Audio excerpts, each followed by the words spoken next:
Hi friends, அஸ்ஸலாமு அலைக்கும். இன்றைக்கி பலாப்பழம் வாங்கிட்டு வந்து அதில் உள்ள விதையை வச்சு ஒரு சன்னா பண்ணி வச்சு ஒரு ரெசிபி செய்ய போகிறேன். வாங்க கிச்சனுக்கு போகலாம்.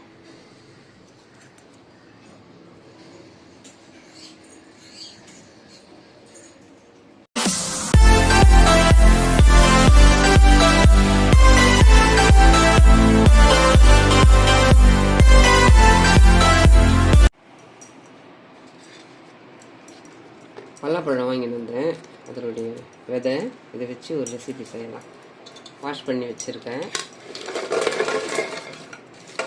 குக்கரில் போட்டுட்டு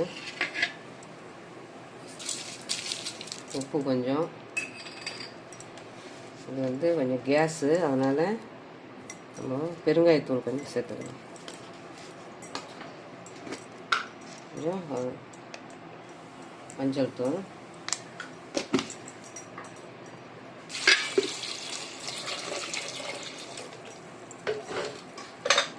ஒரு விசில் விட்டு ப்ரெஷர் போன பிற்பாடு க்ளீன் பண்ணிக்கலாம். ஒரு விசில் வந்துடுச்சு. அது ப்ரெஷர் போகிற வரைக்கும் அப்படியே இருக்கட்டும்.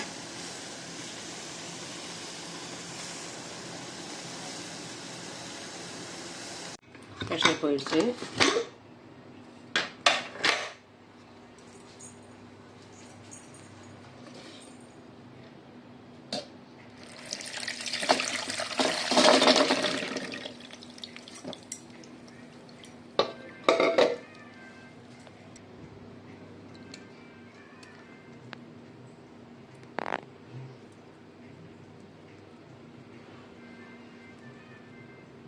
இந்த மாதிரி ஃபுல்லாக உரிச்சிடணும்.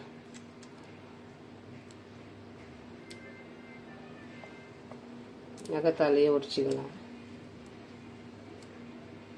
கொஞ்சம் இது க்ளீன் பண்ணுறது கொஞ்சம் டைம் எடுக்கும்.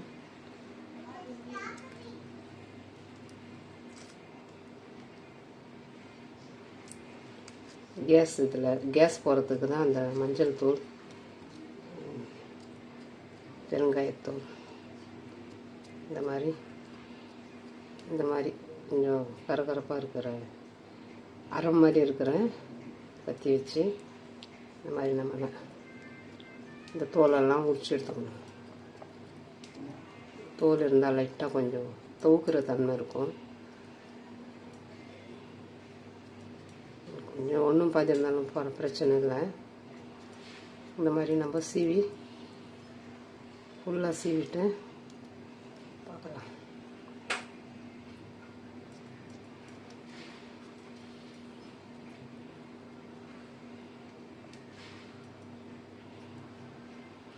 ஒரு விசில் விட்டு அந்த ப்ரெஷர் போகிற வரைக்கும் நம்ம அப்படியே வச்சோன்னா கரெக்டாக அது நல்லா வெந்துடும்.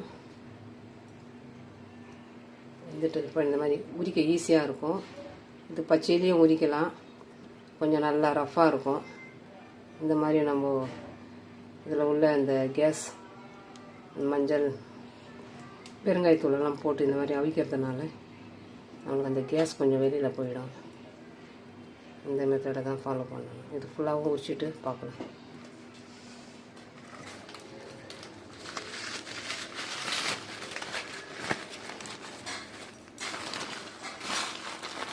ஏழாவது ரெசிபி.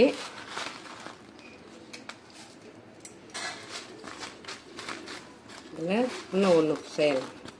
7, இது 8. இது 100 கிராம் 50 ரூபா கொடுத்து வாங்கின சன்னா பண்ணி 7வது ரெசிபி செய்கிறேன்.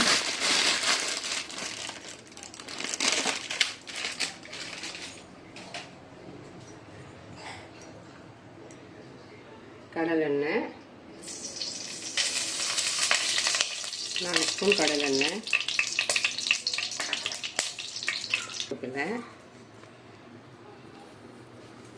வாஷ் பண்ணி வச்சுருக்கேன்.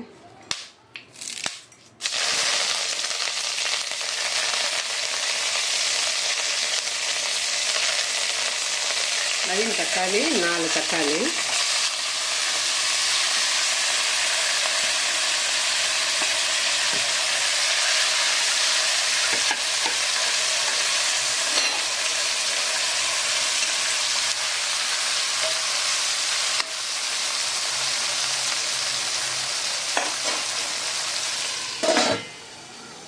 நல்லா உரித்து எடுத்துட்டு இந்த மெத்தடில் வந்துடும். மேலே ஒரு தோல், அதுக்கு உள்ளே ஒரு தோல். இந்த தோலையும் நம்ம ஒரு கத்தி வச்சு ஃபஸ்ட்டு உரிச்சோம் இல்லையா, இந்த மாதிரி இந்த ரம்ப மாதிரி இருக்கிற கத்தி வச்சு நல்லா உரித்து எடுத்துக்கணும். இந்த மாதிரி ரொம்ப அழுத்தக்கூடாது, ரொம்ப நல்லா சாஃப்டாக தான் இது உரிக்கணும். இந்த மாதிரி உரிச்சிட்டு ரெண்டாக இந்த மாதிரி கட் பண்ணிவிட்டு நான் வாஷ் பண்ணிட்டேன். அது உரிக்கும் போது ஒரு மாதிரி இந்த பிசு தன்மை இருக்குது இல்லையா, அதை வந்து நான் வாஷ் பண்ணிட்டேன். இந்த மாதிரி ஒரு ஹோல்ஸாக இருக்கிற ஜல்லடையில் வச்சு இந்த மாதிரி வாஷ் பண்ணிக்கணும். இதில் வந்து ஏற்கனவே நம்ம உப்பு இதெல்லாம் போட்டு அவிச்சிருக்கோம், அதனால் இது உப்பு பார்த்து செய்யணும். இதில் வந்து கேஸுக்காக நம்ம இந்த பெருங்காயத்தூள், மஞ்சள் தூள் இதெல்லாம் போட்டு அவிச்சிருக்கேன். கேஸ் எல்லாம் போயிடும். இந்த ஒரு வல்லா விதையில் கேஸ் உண்டு, அதனால் இந்த மெத்தடை தான் ஃபாலோ பண்ணணும்.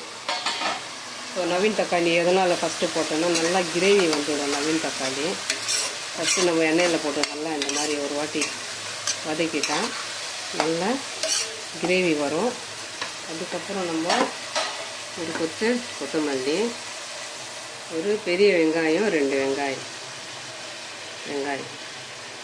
நம்ம இந்த நவீன் தக்காளி ஃபஸ்ட்டு எதனால் போடுறோன்னா இந்த கிரேவிக்காக.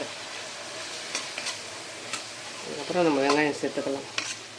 வெங்காயம் சேர்த்துட்டு கொஞ்சம் உப்பு கொஞ்சம் சேர்த்துக்கலாம். சேர்த்துட்டு நல்லா வதங்கட்டும்.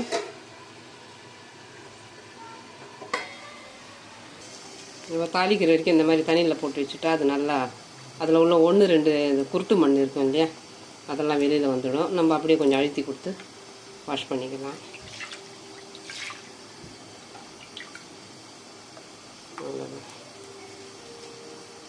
அவ்வளோதான். எவ்வளோ கம்மியாக போட்டாலும் அந்த காய்கறி அந்த அளவுக்கு ஒரு டேஸ்ட்டு கொடுக்கும். நம்ம நான்வெஜ்ஜு கறி, எந்த இது மீன், எறா எல்லாத்துக்கும் வேறு லெவலில் ஒரு டேஸ்ட்டு கொடுக்கும். கண்டிப்பாக ட்ரை பண்ணி பாருங்கள்.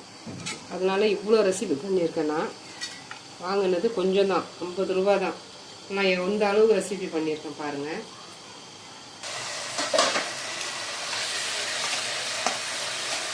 நல்லா வதங்கிடுச்சு. 1 ஸ்பூன் இஞ்சி பூண்டு பேஸ்ட்டு. நம்ம இந்த அளவுக்கு தெனாக்குனி சேர்க்கறதுனால எல்லா ரெசிபி அப்படியே நான்வெஜ் டேஸ்ட்டு கொடுத்துடும். இதுவே நம்ம வேறு ஒரு மட்டன் போட்டாலும் இத்தனை பீஸ் தான் இருக்குது, ஒருத்தருக்கு வந்துச்சு ஒருத்தருக்கு வரல அப்படின்ற ஒரு ஆப்ஷன் இருக்கும். இந்த தெனாக்குனி பொறுத்த வரையிலும் அப்படி கிடையாது. எல்லாத்துலேயும் கலந்து அந்த டேஸ்ட்டே வேறு லெவலில் கொடுத்துடும். அந்த சாப்பிடாதவங்களும் அந்த காய்கறியை வந்து சாப்பிடுவாங்க. அந்த அளவுக்கு ஒரு யூஸ்ஃபுல்லான ஒரு தெனாக்குனி. நான் அது வந்து 7வது ரெசிபி செய்கிறேன். கண்டிப்பாக நீங்களும் ட்ரை பண்ணி அந்த காய்கறியில் சேர்த்து செய்து பாருங்கள். அருமையான ஒரு டேஸ்ட்டு. தெனாக்குனியை சேர்த்துக்கலாம்.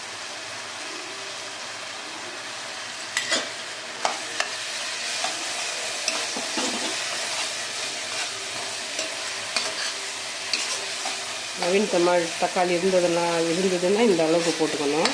நாட்டு தக்காளி இந்த அளவுக்கு போட்டுக்கிங்கன்னா புளிப்பாயிடும். நாட்டு தக்காளி 1-2 தான் சேர்க்கணும். நவீன் தக்காளினா 4 தக்காளி போட்டுக்கலாம். நல்லா கிரேவி வரும். 2 ஸ்பூன் வீட்டு மிளகா தனியாத்தூள், 1 ஸ்பூன் மிளகுத்தூள், 1/4 ஸ்பூன் மஞ்சள் தூள்,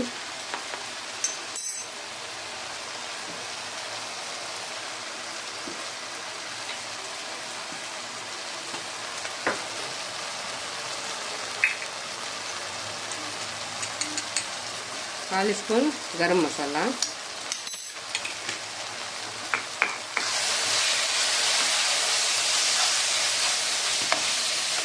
நம்ம ஆல்ரெடி பல்லா விதையை அவிச்சிட்டோம் இல்லையா, அதனால் நம்ம கிரேவி வந்து நல்லா மெல்ட் ஆக்கிக்கணும். இந்த கண்டென்சி கரெக்டாக வந்துடணும். நம்மளுக்கு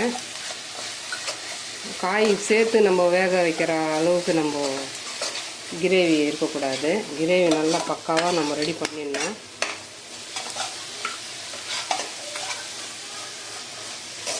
அதனால தான் தக்காளி வந்து ஃபஸ்ட்டு போட்டது. தக்காளி வந்து எண்ணெயில் வதங்கும் போது நல்லா மெல்ட் ஆகிட்டு நல்லா அந்த கிரேவி கொடுத்துடும்.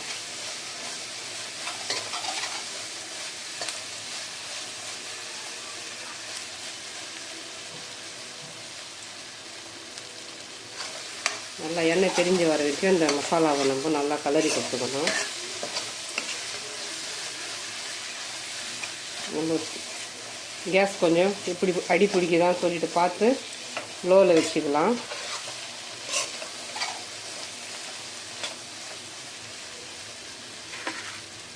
இந்த பல்லா விதையை சேர்த்துக்கலாம்.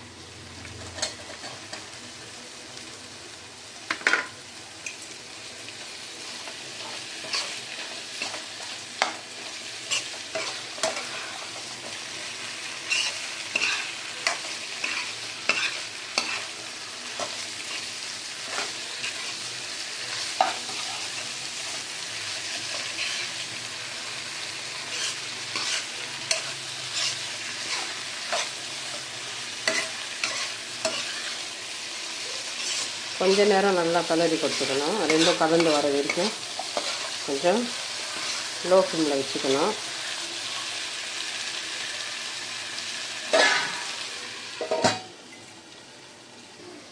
ஃபைனலாக ஒரு 3 ஸ்பூன் நல்லெண்ணெய்.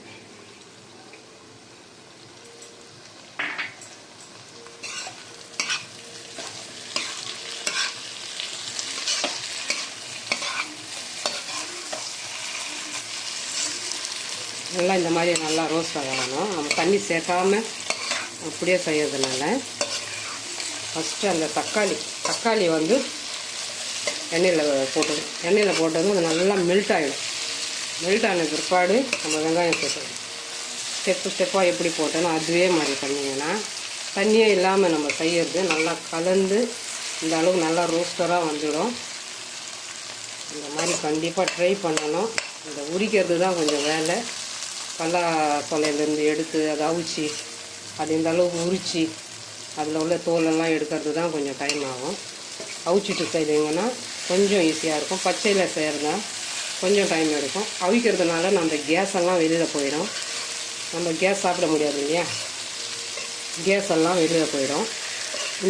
இந்த மெத்தடை ஃபாலோ பண்ணி கண்டிப்பாக இதை ட்ரை பண்ணி பாருங்கள். கேஸ் ஆஃப் பண்ணிவிட்டு சர்வ் பண்ணிக்கலாம்.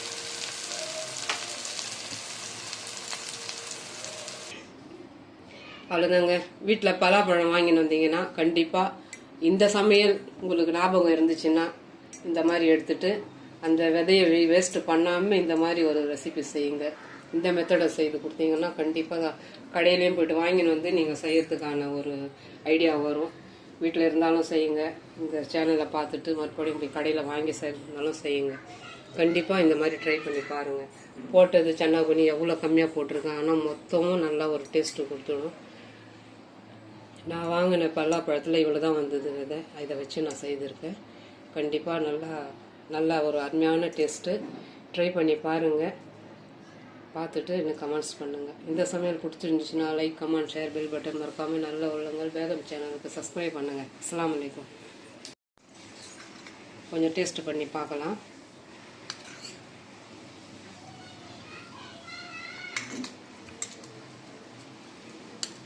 அருமையாக இருக்குங்க. கண்டிப்பாக ட்ரை பண்ணுங்கள். ஒரு நான்வெஜ் சாப்பிடாதவங்களும், ஒரு கறி சாப்பிட பிடிக்கல அப்படின்றவங்களும் ஒரு கறி சாப்பிட்ற ஃபீல் வரும். கண்டிப்பாக ட்ரை பண்ணி பாருங்கள்.